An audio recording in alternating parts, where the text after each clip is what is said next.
Well, hey everybody, I'm Eddie Provident. This is DK Pittsburgh Sports. You're watching Steelers Today. With me as always is Dale Lolley. No, I'm not Dale Lolley, and I'm here to help you because you're terrible at this. This show is brought to you by BetQL, the only app that you're gonna need to get a jump on your sports book and get the advantage that you want for your betting. But what is going on right now? They scan over 350,000 unique bets per year to give you a best bet advantage over all of your bets for all major sports. Hey, and you know what else it does? It covers everything. Baseball, football, hockey, every single sport, every single bet that you can think of. You don't need your phone for this one. Their algorithms look at everything, historical data, but weather, matchups, performance, anything that you can think of, their algorithms cover it. Go to try.betql.co/DKPS to get started now, or if you just download the BetQL app, you make your life easier. Use the discount code DKPS at checkout. Right now, if you use DKPS at checkout, you get 25% off any subscription.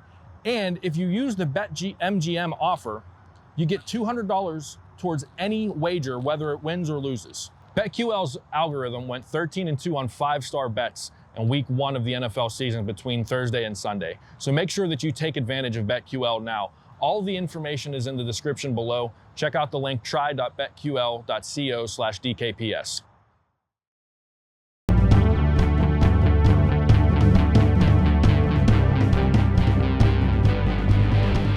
All right, everyone, welcome back to another episode of Steelers Today. I'm your host, Eddie Provident. With me is our Steelers expert, Dale Lolley. This is DK Pittsburgh Sports. Dale, we've talked about the Steelers all week. We know what the problems are. We know what the strengths are, if any, right now. And, you know, there's really not any reason to keep talking about the Steelers. So let's look ahead to the opponent today. Denver Broncos are coming in 3-1. I know a lot of people said they had a light schedule, but I'm of the opinion you play the people in front of you, and if you're 3-1, you're 3-1. Well, both can be true. They did have a light schedule. When you played both New York teams in Jacksonville before losing to the Ravens, you had a light schedule. Yeah. That being said, they won the games that they were supposed to win, which is, you know, all part of it. This is a team that reflects its head coach. Vic Fangio is a defensive guy. Mm-hmm. They have a strong defense. They run the football. They treat this game, you know, that's why Teddy Bridgewater was their starting quarterback this year, why they chose him. He doesn't turn the football over. Right. They want to play like it's 1993. You know, they want to play good defense, run the football, and try to get out of the stadium, shorten the game in that respect. Have their quarterback take care of the football, don't turn it over. You know, so it's that kind of team. If you think back to the game the Steelers played against Denver last year, they had 7 sacks in that football game. Because they got the Broncos behind. That's not what Denver wants to do. Right. They don't want to play from behind because they're just, you know, they're built very much like the Steelers. These two teams are kind of mirror images with each other. They want to play strong defense. They want to shorten the game and try to run the football. Of course, the Steelers are still trying to get to that point where they can run the football. Denver's a step ahead of them in that regard. I believe on Sunday you said it could be a 7-3 football game was your score. I said first team to 10 wins. And I stand by that. Now maybe they'll score more than that. This is the NFL, and you know, defenses are at a disadvantage. There's no doubt about that. But both of these teams have strong defenses. That's what they're built on. Denver getting, you know, Von Miller back this year. He's going to be a handful for the Steelers. Absolutely. There's no ifs, ands, or buts about it. Bradley Chubb on the other side that was out, which hurts them a lot. You know, so the Steelers are going to have to figure out some things here, ways to get that offense kickstarted a little bit. Denver's got a strong secondary as well. You know, their back four are as good as anybody in the league between the safeties and corners. So, you know, figure some things out here. Try to play the field position game. A punt is not a bad thing in this game. Right. You know, if your drive ends in a kick, that's fine. It's okay. Whether it be a field goal, whether it be an extra point, or whether it be a punt, that's fine. And Presley Harvin has to come up big in this game. They have to win. Can't have one of those 20-yard. Absolutely not. One of the biggest overlooked things in that game last week. Everybody went, okay, they had the turnover in their own end. That can't happen. But they also had a 20-yard punt from their own 20. That can't happen. That gave Aaron Rodgers the ball at the 40. Yeah. You had the whole field to work with. Kick it as far as you can. Right. And he kicks a 20-yarder. Yeah. Now, as far as their quarterback situation goes, Bridgewater's been limited this week with the concussion. Any what's your thoughts on the difference between him and Drew Lock and how the Steelers have to prepare for either one of those quarterbacks? Night and day. Yeah. Bridgewater is a guy. Now he's taken more chances this year than he has at previous stops. I always called him check down Teddy because he just wanted to check it down and play it safe.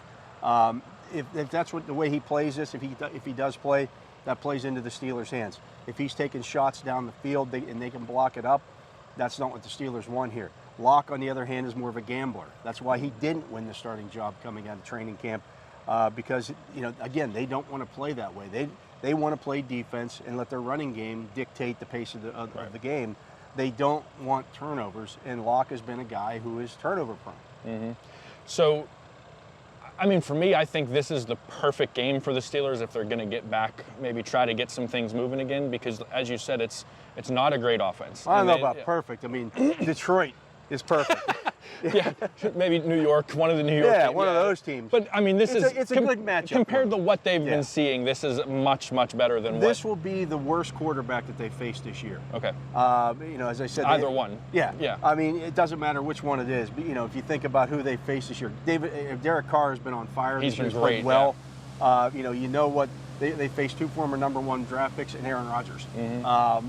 That's a pretty good gauntlet of quarterbacks. Doesn't mean you can't win those games, but you're not facing that this week. You have to take advantage. As you said yesterday, not many people had the Steelers better than 2-2 right now, and a lot of that is because of the schedule, the quarterbacks that they're playing. So yeah, it's that's going to be a big part of it.